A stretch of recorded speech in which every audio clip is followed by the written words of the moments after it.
Welcome back. Welcome back. This is Right Wing Rico. This is the Safe and Effective podcast.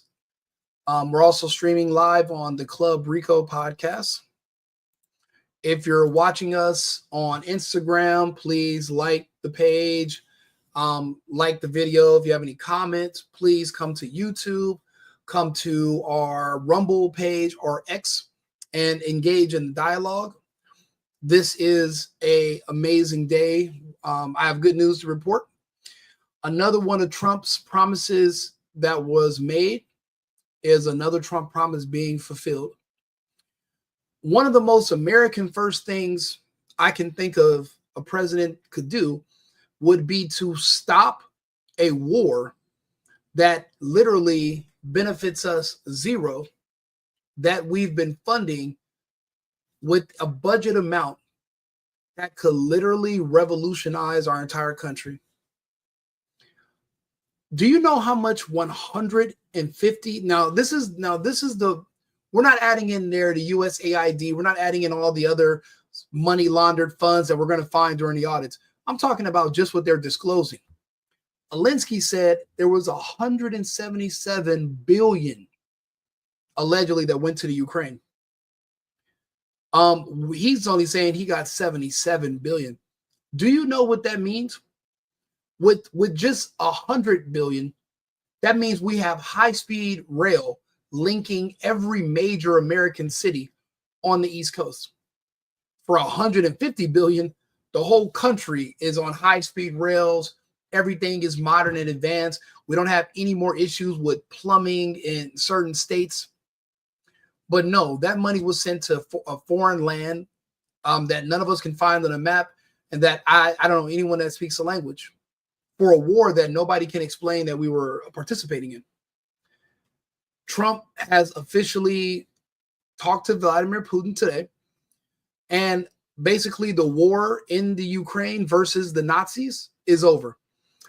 It's so funny. I see all these people on the left, and their favorite insult is, "Oh, Nazis this, Nazis that." But last time I checked, you guys love Nazis.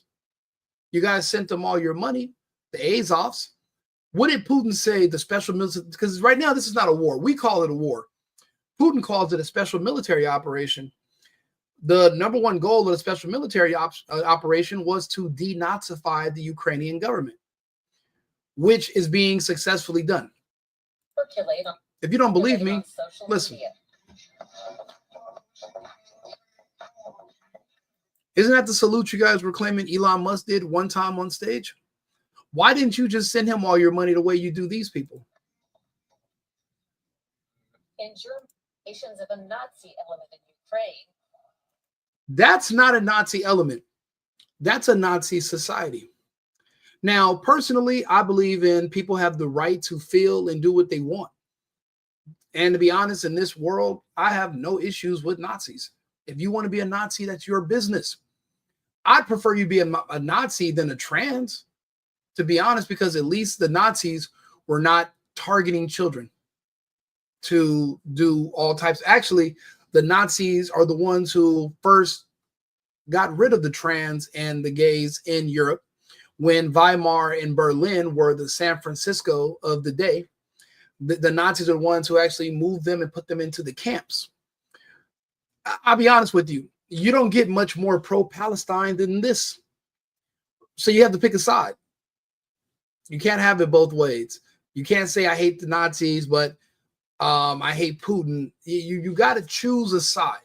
You can't. There is no right and offense when it comes to this. So again, this is a Nazi society. It's not just a problem. And the Russians have successfully been liquidating this problem. However, to officially end this, the funding of this ridiculous war that we should not be funding, it's not a ridiculous war on the premise. Russia has every right to protect its own borders. I do agree with Vladimir Putin invading the Ukraine. I also agree with much of everything Vladimir Putin has done. I've went through his history and his records. I don't see any hallmarks that people say, oh, this is hallmarks of Russian disinformation. Okay, which example? Show me an example of when the Russians provided disinformation and it was just like these things you're seeing over here. And no one can ever provide me any evidence So I just think they're making it up and lying to me, which I do not appreciate. So much of what the Russians believe in, Americans, conservative Americans, we also believe in. We're actually closer aligned ideologically to the Russians than we are to the Europeans on average. If you look at behavior and our family structure and our basically how strong we are against pedophilia, pedophiles, and allowing them to have access to children. We don't want to do child mutilation. Neither do the Russians. The Europeans are all for it. Matter of fact, you got a lot of Americans right now saying they're going to flee to the United States and they're going to basically kidnap children that are mentally ill because they want to look for places that they can go like they can in California. You know, in California, you could take a kid from his family and you can seek asylum if you want to mutilate the child. And California will provide asylum. Basically, you can kidnap a kid that has gender dysphoria, take them to California, and the California authorities will not aid the parents with taking back their child. They're saying that that happens also now in Spain. And you got to think about it. These other countries in Europe are controlled by the World Economic Forum under Klaus Schwab and Noel Harari, who are also gay men. So these are top-down orders from the World Economic Forum, the World Health Organization, and they're all ran by basically gay and cross-dressing men. We don't listen to those types of men, especially not here in the United States, because we have guns and we have size. However, the Europeans have been cucked, so they're limited on what they can do. I'm very happy to see this. Charlie Kirk is one of the first people to break this story 3 hours ago. President Trump confirms he just had a phone call with the Putin of Russia. The two countries will immediately begin negotiations to end the world in war in Ukraine. Basically, the war in Ukraine has already been ended because we're no longer funding it. Once the money dries up, the money laundering purposes are gone, and then there is no more war. What we have been doing is we've just been buying the lives of Ukrainian men so that we can see the Russians test their weapons capabilities on them, because our military-industrial complex objectively were curious about what the Russians could do. We don't know their complete capabilities. The best example we have that we are no match for the Federation was a few months ago when they launched an Orishnikov strike that wiped out 5 miles of factories in the Ukraine in under 30 seconds. It looked like rods from God. And immediately Western media went silent. Apparently, we want no smoke because we don't know what that weapon system consists of, or if it's stationed where it could do that to an American city. We don't know. So we don't want the smoke, and there's no need to. We have no reason to be enemies with the Russian Federation. They don't want to be enemies with us. If you talk to the Russians, if you talk to Putin, they want to do business with us. They want to work with us. Actually, the Russians wanted to join the EU. They asked if they can join NATO. But then who's going to be your boogeyman when you want to siphon tax money from your base if the people that you're pretending are the enemy are also your allies? So that's why Bill Clinton said we can't let you in right now. Why not? You need a boogeyman. You need somebody to scare the public into letting you siphon and steal their tax money so that you can pretend that you're defending them from them. The Russians own the largest country on the planet. They have the largest land mass. They don't need more land. They don't want the Ukrainian for land. They wanted the Ukraine to stay neutral. Now they have to take in the Donbass. And to be honest, they're going to have to take the rest of the Ukraine. The Ukraine can exist in, they can have a government in exile, just like other nations do. And they can put their base in London or maybe in Miami. You can put Alinsky in one of these places. And guess what? He can go around and he can do comedy clubs because he's a comedian. Just so you know, Alinsky was a cross-dressing comedian in the Ukraine. He was on a TV show called, I think, Will of the People or something like that, where he played a actor that became a politician. And literally they did the same thing to him in real life. His claim to fame was dancing around in women's high heels and playing the piano with his penis.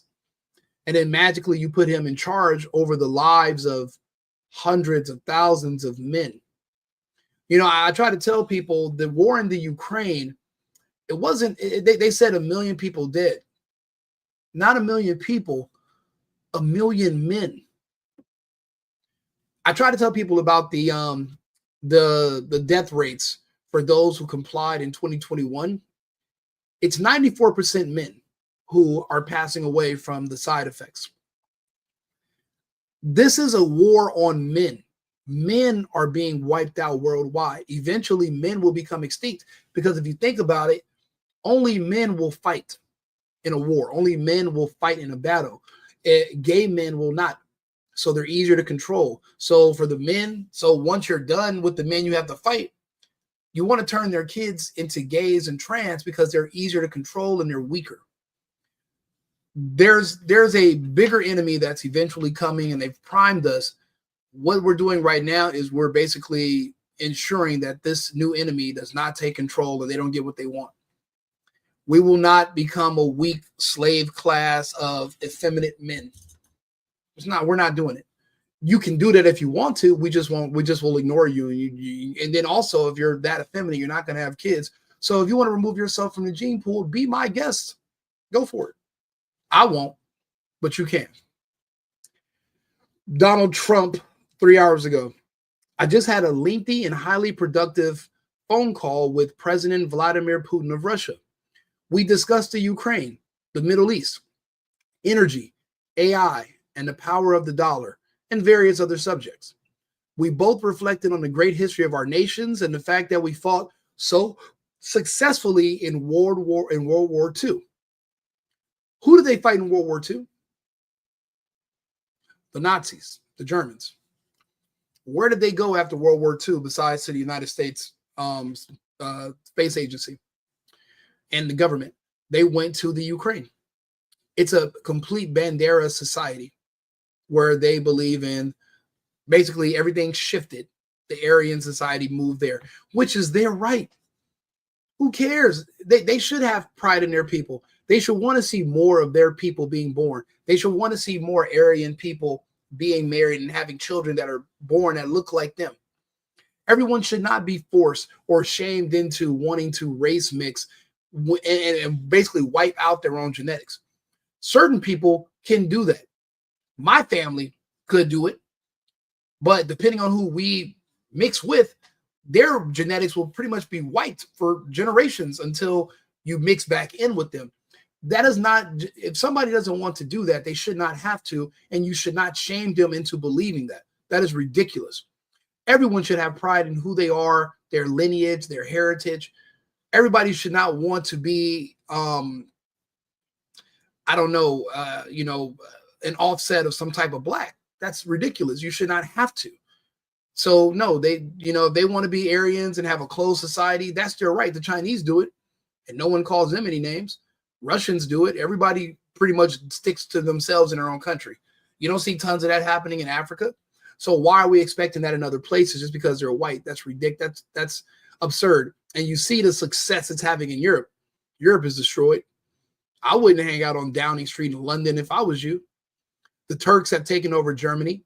They've deindustrialized themselves, bringing in third world countries to overpower the natives in these nations has been a failed society. It's a failure.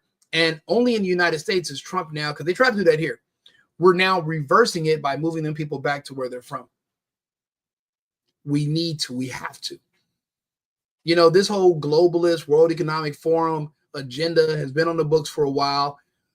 They pulled the trigger, and that's how Biden was in place, and now we're undoing it. So remembering that Russia lost tens of millions of people in World War II, which they did. They paid a way greater sacrifice than the Americans did. And we, likewise, lost so many. We each talked about the strengths of our respective nations and the great benefit that we will someday have in working together. Absolutely. Again, the Russians should be our closest ally because ideologically we are the closest to them.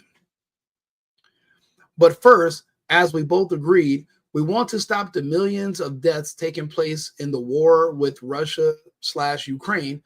President Putin even used my very strong campaign model of common sense. We both believe very strongly in it. We agreed to work together very closely, including visiting each other's nations. Yeah, the war is over. The only way the war lasted as long as it did, this special military operation, well, for one, the Ukrainians created a law and put it in their constitution that nobody from the Ukraine is allowed to negotiate with Putin or the Russians. Until basically, I think it said until Putin is dead, they made a law. So Zelensky couldn't negotiate terms if he wanted to. He literally created a law saying that he couldn't, which is ridiculous because you're shooting yourself in the foot. And now we're basically going to have to be your daddy state and make the negotiations for you. But there is no negotiation. We have no leverage. The Russians don't need us. And there's never been this many sanctions put on a country in the history of the United States. And the Russian economy is flourishing. They don't need us. We needed Nord Stream as far as NATO nations like Germany. The Russians don't need their money. The Russians are selling energy to everyone in Asia. Everyone around the world is buying Russian energy because it's good and it's cheap. We have no leverage to tell the Russians to stop at a certain point in the Donbass. Why would they? Yeah, we are ending the war in Ukraine because there is no more Ukraine. Now the Ukraine will be called whatever Russia wants it to be called. Just like the former Ukrainian city of Bakhmut is now known as Artemovsk. The Ukraine, just like Putin said, just like everyone said, just like Alexander Christorafu and Alexander Mercouris said, this war will end the way the Russians say it's going to end and when they say it's going to end. Now, the fact that the United States is letting it be known that the Ukraine is on their own, SOL, and we will no longer be funding them, and we're actually looking forward to having good relations with them. This could not have happened under Biden or under Harris. They wanted you to pretend that Russia was our enemy. So that's why they're giving all this money to the Ukraine. Now they're not giving money to Ukraine. Why are they our enemy? They're not. And their source of income is over. They're already talking about visiting each other's nations. Could you imagine if Putin came to Texas and sat down, with, with the Daily Wire in Tennessee, or if Putin was on Timcast, that'd be crazy. We agreed to work together closely, including visit other nations. We have also agreed to our respective teams to start negotiations immediately, and we will begin with calling President Zelensky of the Ukraine to inform him of our conversation, not to include him in our conversation, not to ask him for his opinion, but to let him know that we already had one and we didn't really need him to have the conversation about ending the war, because essentially he's not the one in charge. We are. I don't know what the Banderites are going to do with Zelensky, but I'm pretty sure he should probably get out of Dodge if he can, because they don't need him anymore. To inform him of the conversation, something which I will be doing right now. I've also asked Secretary of State Marco Rubio, Director of the CIA John Ratcliffe, and the NCA Michael Waltz, and the Ambassador and Special Envoy Steve Witkoff to lead negotiations, which I feel strongly will be successful. Millions of people have died in a war that would not have happened if I was president, but if it did happen, so it must end. No more lives should be lost. I want to thank President Putin for his time and effort with respect to his call, and for the release yesterday of Mark Fogel, a wonderful man that I personally greeted last night at the White House. I believe this effort will soon lead to a successful conclusion, hopefully soon. Mark Fogel was a prisoner in Russia, a teacher. Think about it. As far as I know, I don't trust anything anymore. He could have been making money off of USAID, and the Russians caught him. And now that that's all been exposed, Trump could have apologized for Fogel's job being over there, being some kind of spy or doing something with information he had no business doing. And the Russians, in a sign of good faith, just released him. That sounds likely to me. They don't just go around arresting Americans for no reason, just for being an American. He had to do something wrong. So he was probably over there at USA. I think that they say he's a teacher. Who were they sending money to all over the world? Teachers, people that work at certain companies, NGOs, yada, yada, trying to start and foment overthrows of government and protests and color revolutions. He could have just been another person on the USAID bankroll that got caught. Who knows? The point is, there will be no more money to the Ukraine. There is no more Ukraine. And now no one else has to die because you're not going to be able to pay anybody to continue fighting. So the Russians don't have to destroy the Ukraine. It's just theirs now, and they can create a buffer zone wherever they want to. It would be counterproductive to lose that many Russian lives just to have a ceasefire and a buffer zone that when Trump's out of office, God forbid, in 4 years or 8 years, or God forbid, in 4 years and another conservative comes in and then they lose in 8 years, they can remove the buffer zone and then start building back up NATO troops on the Russian borders wherever they created the armistice in the Ukraine. That would be ridiculous to even let anyone get that close. They have to push this. They have to push the borders for Russia to the Polish borders to protect Moscow and their interior, their country. You can no longer have people that can send long-range weapons that can even make it to your home city. The Russians cannot allow that. We wouldn't allow it, and we should not have higher standards for ourselves than we would with the Russians. That's not fair. Knowing this, my profile picture used to say, F the Ukraine, because they're not our country. They're not our allies. We have no reason to be over there in the first place giving them money for anything. It's not our fight. They have to fight their own battles to keep their own land, and if they can't do it, then the land is not theirs. If it's to the winner goes the spoils. If you didn't win, then you don't get to keep land as a participation trophy. That's not how it works in the real world. So, great day. The war is pretty much basically over now. There will be no more fighting as far as being funded by the United States. Putin doesn't have anything to worry about anymore. The ICC is a joke. He's no longer going to have an arrest warrant. Netanyahu's is still going to be on the table, though. So keep that in mind. So do me a favor, like and subscribe, share the video. Tell your friends what just happened. Trump made a promise. Trump kept the promise. Without funding to the Ukrainians, the war is over. Let peace reign in the region. Thank you. Share, like, subscribe the video. If you're watching it on YouTube, leave a comment or like it so that way it can feed the algorithm or whatever everybody says. A lot of my views are mainly on Rumble right now or X. So if you're watching on those channels, like and subscribe. Another thing I want to say, I did a video last night that was controversial about Fauci and what he actually did and why he's the Dr. Joseph Mengele of our generation. I went into some details about how those injections work, and the video is still up, and I wasn't flagged. I had the same conversation 2 years ago, and they nuked my entire YouTube page, my Instagram page, and gave me a mega strike on my Facebook because I had it streamed. I had the same conversation last night, and no strikes or anything today. That tells me we're living in a new day and a new time, and we can actually talk about these things. So please keep tuning in. We're going to keep bringing more material to you. I want you guys to be as informed as possible about what was in those injections and what to expect from those around you. Someone like myself, I never even took a test. I didn't wear masks. I never would consider even letting someone inject me with a goddamn thing. I think that's what they're putting in the Ozempic. That's why people are going blind too.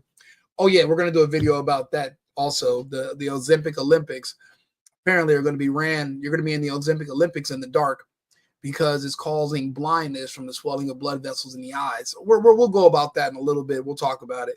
But I'll be back. Like and subscribe to the page. Tune back in. Leave a comment. I appreciate it. And here goes. We only have a few sponsors. Here's a word from our sponsor, cosigning.com. If you need an apartment and you don't have a friend or a family member willing to co-sign for you, contact cosigning.com today, and they'll match you with a qualified cosigner so you can get the home of your dreams. Thank you very much, and talk to you again shortly. I've been needing to find a new apartment, which has not been easy with credit as bad as mine. Luckily, I found cosigning.com. They connected me with a cosigner who helped me get my dream apartment for me and my dog. I just paid a small fee and was able to move in fast. Get the cosigner you need for the apartment you want. Check out cosigning.com today.